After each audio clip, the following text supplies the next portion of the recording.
हिंदी में यूपीएससी की तैयारी से संबंधित प्रोग्राम्स को देखने के लिए सब्सक्राइब करें study IQ IAS Hindi. Hello दोस्तों, स्वागत है आप सबका स्टडी IQ IAS हिंदी पे। मैं ललिता दहिया। एक नया शब्द चर्चा में है, जीरो FIR।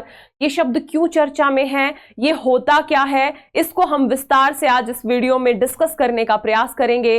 दोस्तों, आप लोगों ने किसी फिल्मी सीन में देखा होगा, जरूर देखा होगा यदि आप फिल्म में देखते हैं तो, कि कोई भी पीड़ित व्यक्ति जो है किसी पुलिस स्टेशन जाता है और पुलिस वाले इस आधार पे उसकी FIR लिखने से मना कर देते हैं कि ये मामला हमारे अधिकार क्षेत्र का नहीं है।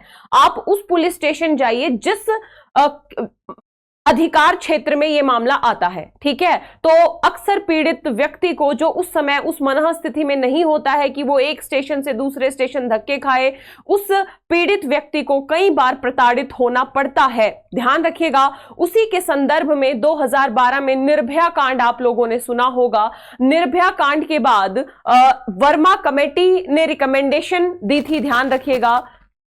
2012 में निर्भया सामूहिक बलात्कार मामले के बाद जो न्यायमूर्ति वर्मा समिति ने यह सिफारिश की थी कि जीरो FIR की अवधारणा होनी चाहिए, ताकि जो पीड़ित है उनको त्वरित न्याय मिल सके, जो पीड़ित है उनको दर दर ना भटकना पड़े। विशेष तौर पे ऐसा अपराध जो महिलाओं के और जो बच्चों के या फिर ऐसे लोगों के खिलाफ किया जाता है जो सक्षम नहीं है इधर उधर भटकने के, तो ऐसे लोगों को त्वरित न्याय मिल सके, इसके लिए जीरो FIR की अवधारणा की बात वर्मा समिति ने की थी। अब हम समझते हैं जीरो FIR होता क्या है। पहले हम ये जानते हैं कि ये चर्चा में क्यों है।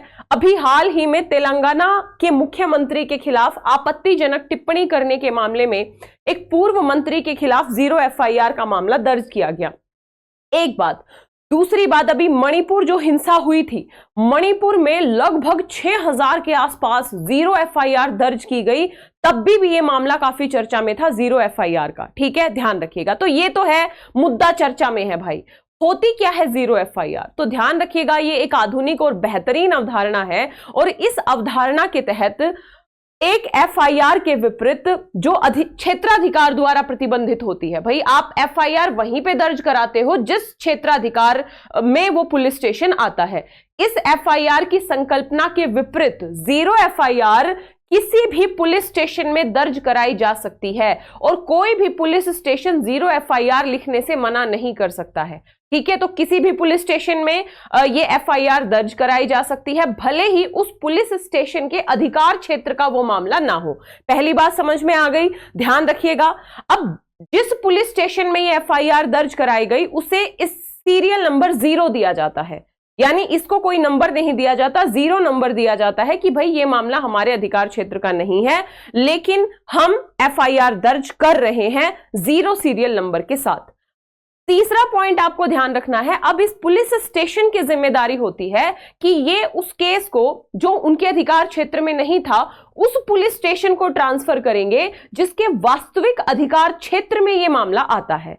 तीसरी पॉइंट समझ में आ गया कि भाई ये पुलिस स्टेशन अब उस पुलिस स्टेशन को मामला ट्रांसफर कर देंगे जिसके वास्तविक अधिकार क्षेत्र में ये मामला आएगा, और साथ ही जब इस वास्तविक अधिकार क्षेत्र वाले पुलिस स्टेशन के पास ये मामला चला जाएगा तो फिर बाद में ये जो पुलिस स्टेशन है इसे एक सीरियल नंबर प्रदान कर देता है और बाद में ये नियमित FIR में कन्वर्ट हो जाता है। ये है पूरा का पूरा जीरो FIR का कंसेप्ट, जो बहुत ही शानदार कंसेप्ट है। विशेष तौर पे जो असहाय हैं, पीड़ित हैं, महिलाएं हैं, बुजुर्ग हैं, बच्चे हैं, है ना, जिनके साथ एक जघन्य अपराध हुआ, वो इस बाउंडेशन से बंधे ना हो कि वो उन्हें वहीं पे जाके FIR करानी है जिसके अधिकार क्षेत्र का ये मामला आता है। यानी पुलिस अब आपको जो है मना नहीं कर सकती है FIR करने से। तो जीरो FIR का कंसेप्ट समझ में आ गया आप लोगों को। साथ ही इसका उद्देश्य भी आप लोगों को इतना बताने के बाद ये समझ में आ गया होगा कि पुलिस पर त्वरित कार्रवाई करने की कानूनी दायित्व डालना है और उन्हें अधिकार क्षेत्र के अभाव का बहाना बनाने से रोकना है कि भाई ये मामला हमारे अधिकार क्षेत्र का नहीं है, इसलिए हम जो है ये मामला दर्ज नहीं कर सकते। तो पुलिस को त्वरित कार्यवाही बनने का दायित्व देना है कहीं ना कहीं जीरो एफआईआर का उद्देश्य है। और इसका सिंपल सा है कि पीड़ित व्यक्ति को दर दर ना भटकना पड़े और साथ ही त्वरित समाधान हो जाए, त्वरित कार्यवाही हो जाए इस जीरो एफआईआर के माध्यम से। तो दोस्तों ये काफी चर्चा में है।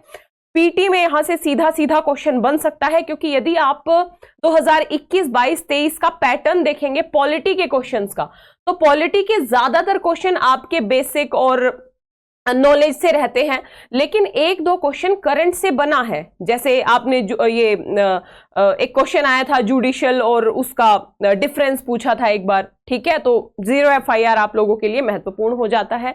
यदि हम आगे बात करें कि इसका महत्व क्या है, इसके लाभ क्या है, तो आपको आभास हो गया होगा, लेकिन हम एक बार त्वरित तरीके से देख लेते हैं। अपराधों की समय पे रिपोर्टिंग हो पाएगी, है ना। समय पे यदि अपराधों की रिपोर्टिंग हो पाएगी तो साक्ष्य जल्दी ढूंढ पाएगी, तलाश पाएगी पुलिस, है ना। पुलिस का दायित्व बढ़ पाएगा, है ना, और पुलिस ना नुकर नहीं करेगी ऐसे मामलों में, ठीक है। तो ध्यान रखिएगा, एक तो अपराधों की समय पे रिपोर्टिंग हो पाएगी।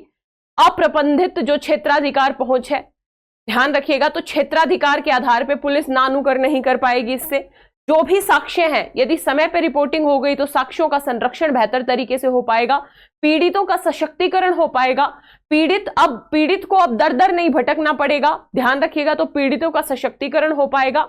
गंभीर अपराधों में जो कार्रवाई है वो त्वरित हो पाएगी, ना कि पुलिस वाले बहाना बना पाएंगे कि भाई हमारा अधिकार क्षेत्र नहीं है इसका, तो त्वरित कार्यवाही हो पाएगी। और जो पुलिस संसाधन है उनका भी प्रभावी उपयोग हो पाएगा, क्योंकि ये अब उस पुलिस स्टेशन की जिम्मेदारी होगी कि मामला किसे ट्रांसफर करना है। वो फिर अपने आप जांच पड़ताल करके कि किसके अधिकार क्षेत्र का ये मामला है वो स्वयं ट्रांसफर करेंगे। तो पुलिस संसाधनों का प्रभावी उपयोग हो पाएगा और कानूनी प्रवर्तन की जवाबदेही, पुलिस की जवाबदेही मजबूत बन पाएगी। और जो प्रशासनिक देरी होती है कई बार कामों में, वो प्रशासनिक देरी भी कम हो पाएगी और कानूनों का प्रवर्तन बेहतर हो पाएगा। तो इस तरीके से यदि हम देखें तो जीरो एफआईआर एक बहुत ही महत्वपूर्ण अवधारणा है, एक नवीन अवधारणा है। जरूरत इस बात की है कि जीरो एफआईआर जैसी अवधारणाएं प्रत्येक व्यक्ति को पता होनी चाहिए, प्रत्येक व्यक्ति को इस प्रकार की नई नई अवधारणाओं से जो है आभास होना चाहिए, इस तरीके की अवधारणाओं का, ताकि यदि कभी जरूरत पड़े तो वो इस प्रकार के जो इनोवेशंस हैं उनका प्रयोग कर पाएं, ठीक है। तो आशा करती हूं ये इंफॉर्मेशन आपको अच्छी लगी होगी। यहां मैं एक छोटी सी बात और बताना चाहूंगी, यदि आप यूपीएससी की प्रिपरेशन करना चाहते हैं और बेहतर तरीके से आप किसी कोचिंग संस्थान से जुड़ के अपने पूरे सिलेबस को कंप्लीट करना चाहते हैं, पीटी मेंस इंटरव्यू की तैयारी करना चाहते हैं, तो आप हमारे फाउंडेशन P2I बैच से जुड़ सकते हैं। ध्यान रखिएगा, बैच में एडमिशन लेने की अंतिम तिथि 4 अप्रैल है। अगर आपको एडमिशन लेना है तो स्टडी IQ की ऐप या वेबसाइट पे जाइए, या इस वीडियो के डिस्क्रिप्शन बॉक्स में लिंक दिया होगा, उस लिंक पे जाके आप कोड यूज कीजिए LDLIVE LD लाइव कोड के साथ ये जो बैच है आपको मात्र 29,999 में मिल जाएगा। और अभी यदि एडमिशन लेते हैं तो इस बैच के साथ आपको 18 किताबें बिल्कुल फ्री ऑफ कॉस्ट दी जा रही हैं। ध्यान रखिएगा, 13 से 14 महीने में पूरा सिलेबस कंप्लीट हो जाएगा। CSET, करंट अफेयर्स, एस्से सब कुछ इंक्लूड है। फाउंडेशन कोर्स आपका basics to advance level, pre special classes, main special classes और इंटरव्यू गाइडेंस प्रोग्राम सब कुछ इस बैच में इंक्लूड है। बहुत ही बेहतरीन टीम आप लोगों के साथ मेहनत कर रही है, तो देर किस बात की, फटाफट जाएं और एडमिशन ले लें LD लाइव कोड का प्रयोग करके। साथ ही मेरी क्लासेस से जुड़ने के लिए, PDF के लिए आप मुझे फॉलो कर सकते हैं मेरे Telegram channel Lalita Dahiya academy. इसके साथ ही इंस्टाग्राम, फेसबुक पे सब कुछ सेम नाम से है, तो यहाँ पे भी आप मुझे फॉलो कर सकते हैं। तो दोस्तों आशा करती हूँ ये क्लास आपको अच्छी लगी होगी। यदि क्लास अच्छी लगी तो वीडियो को लाइक जरूर करें, जितना ज्यादा शेयर कर सकते हैं उतना ज्यादा शेयर करें। चैनल पे यदि नए हैं तो चैनल को सब्सक्राइब करें और इसी तरीके की वीडियो से जुड़ने के लिए जुड़े रहें स्टडी IQ IAS हिंदी से। Thank you so much. Hindi में यूपीएससी की तैयारी से संबंधित प्रोग्राम्स को देखने के लिए सब्सक्राइब करें स्टडी IQ IAS हिंदी।